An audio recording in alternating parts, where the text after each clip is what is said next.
తో ప్రతి దాడికి పాల్పడుతోంది యుక్రెయిన్. మాస్కోలోని పలు ప్రాంతాలపై కీవ్ అంటే యుక్రెయిన్ డ్రోన్ దాడులకు పాల్పడుతోంది. తులా ప్రాంతంలోని అజోట్ కెమికల్ ప్లాంట్పై దాడులకు పాల్పడింది యుక్రెయిన్. మంటలు చెలరేగడంతో పలువురికి తీవ్ర గాయాలయ్యాయి. 9 డ్రోన్లను నేలకూల్చింది రష్యా. యుక్రెయిన్ దాడులతో 2 ఎయిర్పోర్ట్లను క్లోజ్ చేసింది రష్యా. ఉన్కోవో అలాగే డొమోటోవో ఎయిర్పోర్ట్లను క్లోజ్ చేసింది. ఒకసారి అక్కడ విజువల్స్ చూద్దాం.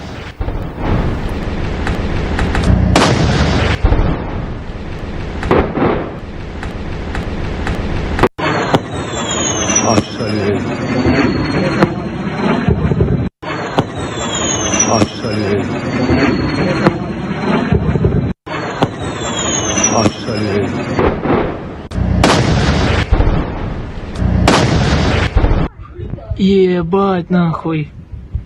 Ёбаный. Да. Короче, в трубу ебало, вот в пробаловку газовую, бля, хуярит, я ебу.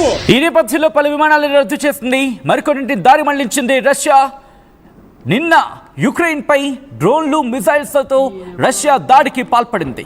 దానికి ప్రతీకారంగానే మీకు గుర్తుందా యుక్రెయిన్ ఏముందో? యుక్రెయిన్ అధ్యక్షుడు జెలెన్స్కీ నిన్న మాట్లాడిన సందర్భం, నిన్న మాట్లాడుతూ శాంతి మంత్రాలను వెల్లవించాడు. శాంతి మంత్రాలను పఠించాడు. కుదిరితే ఆ బయట కూడా మీ ముందు వచ్చే ప్రయత్నం చేస్తుంది ఆర్టీవీ. ఎందుకంటే నిన్న శాంతి మంత్రం గురించి మాట్లాడుతూ ప్రపంచ దేశాలు ఇంకా ఎందుకు కలిగించుకోవట్లేదు, కొన్ని దేశాలు ఎందుకు మాట్లాడట్లేదు, ఎందుకు కొన్ని దేశాలు మౌనం పాటిస్తున్నాయి, శాంతి స్థాపనకు సిద్ధంగా ఉన్నాం, కాల్పుల విరమణ జరగాల్సిందే అన్న ఇదే వ్యక్తి, ఇదే జెలెన్స్కీ గంటల వ్యవధిలోనే రష్యా మీద మళ్ళీ దాడి చేశాడు. ఒకవేళ యుక్రెయిన్ మీద రష్యా దాడి చేస్తే అది దాడి, మరి ఇతగాడి చేసిన దాడిని ఏమనాలి? రష్యా యుక్రెయిన్ మధ్య దాడులు కొనసాగుతున్న నేపథ్యం ఇప్పుడు మాస్కోలోని పలు ప్రాంతాలపై యుక్రెయిన్ డ్రోన్ దాడులకు పాల్పడినట్లు రష్యానే పేర్కొంది. మరి ముఖ్యంగా 9 డ్రోన్లను నేల కూల్చేశామంటూ కూడా రష్యా చెప్పుకొచ్చింది. అజోట్ కెమికల్ ప్లాంట్పై డ్రోన్లు విరుచుకుపడడంతో అక్కడ మంటలు చెలరేగాయి. దీంతో కొంతమందికి గాయాలయ్యాయి అనేది రష్యా చెబుతున్నమాట. యుక్రెయిన్ దాడులు కంటిన్యూ అవుతున్నట్టుగా రష్యా చెబుతోంది. ఉన్కోవో అలాగే డొమోడెడోవోలో ఆ విమానాశ్రయాలను మూసేసినట్లు రష్యా ఇప్పటికే చెప్పుకొచ్చింది. దీంతో పాటు కొన్ని విమానాలని రద్దు చేసింది, మరికొన్ని విమానాశ్రయాలకు సంబంధించి వాటిని పాక్షికంగా క్లోజ్ చేసింది, ఇంకొన్ని విమానాలకు సంబంధించి దారి మళ్లించింది. ఈ దాడుల వల్ల ఏ స్థాయిలో నష్టం వాటిల్లింది అనేది ఇంకా రష్యా చెప్పలేదు. రష్యా ప్రతి దాడికి దిగుతుందా? ఇదే ప్రశ్నను నేను మీ ముందు ప్రయత్నం చేస్తున్నాను. రష్యా ఇప్పటికీ ప్రతి దాడులకు దిగిన సందర్భాన్ని మనం మాట్లాడుకున్నాం. కంటిన్యూ చేసే ముందు ఒక్కసారి అక్కడ విజువల్స్ చూద్దాం.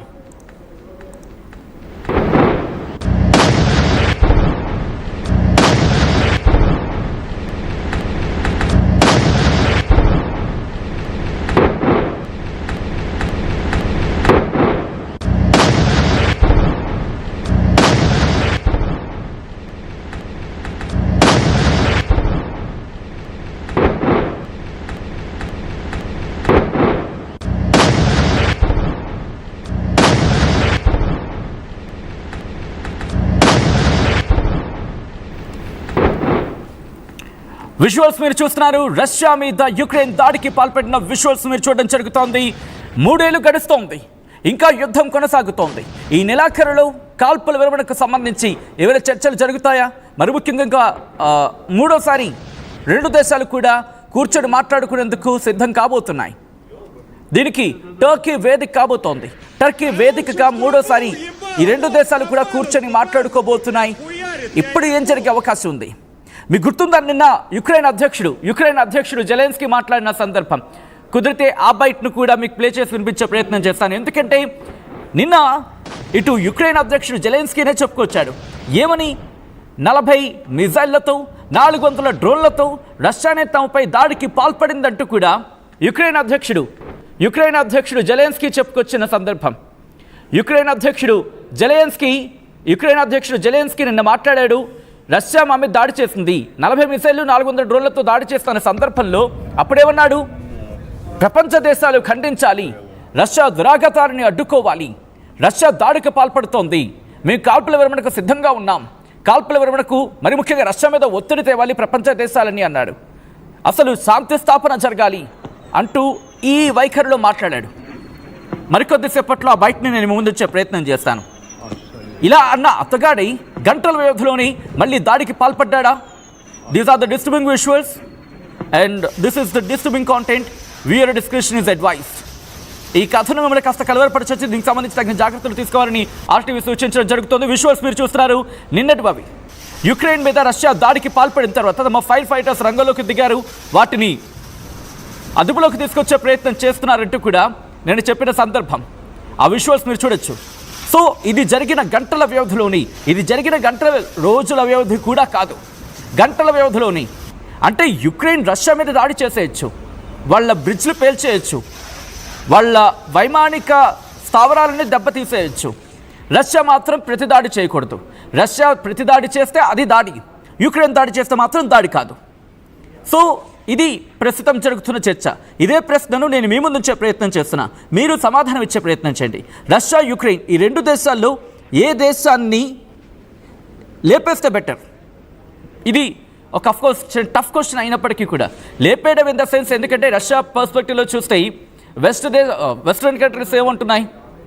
ఆబ్వియస్ ఇక్కడ కనిపిస్తోంది కదా, రష్యాను ఒక దయ్యంలా చూస్తున్నాయి.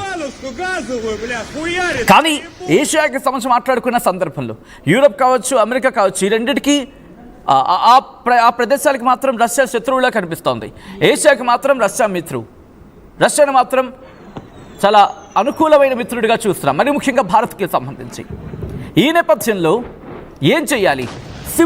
సింపుల్గా మాట్లాడుకోవాలంటే యుక్రెయిన్కి సంబంధించి. బట్ కంటిన్యూ చేద్దాం. అంతకన్నా ముందు ఒకసారి ఆ విజువల్స్, దాడులకు సంబంధించి విజువల్స్ చూడండి. ఒళ్ళు గగురుపాటు గురి చేసే విజువల్స్ అవి.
చూసారుగా విజువల్స్, ఎంత దుర్మార్గపు దాడులు జరుగుతున్నాయో.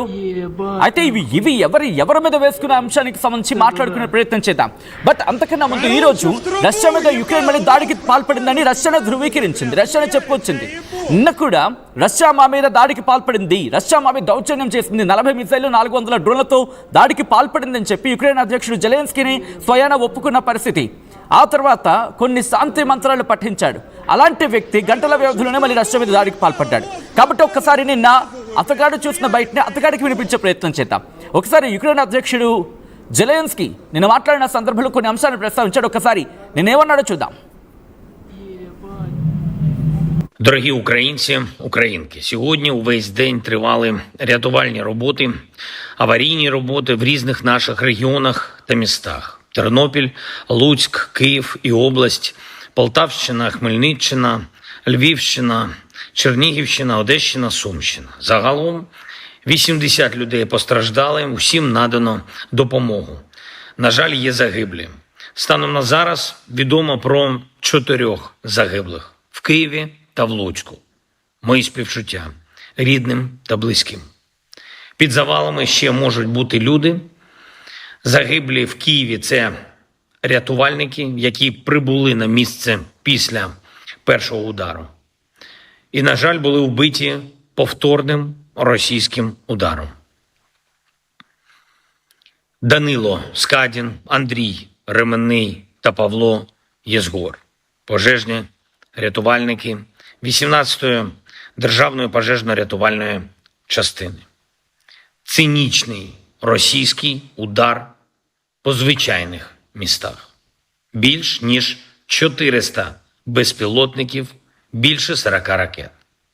Значну частину вдалося збити, але не всі. І, на жаль, не всі у світі засуджують такі удари. І саме цим Путін користується.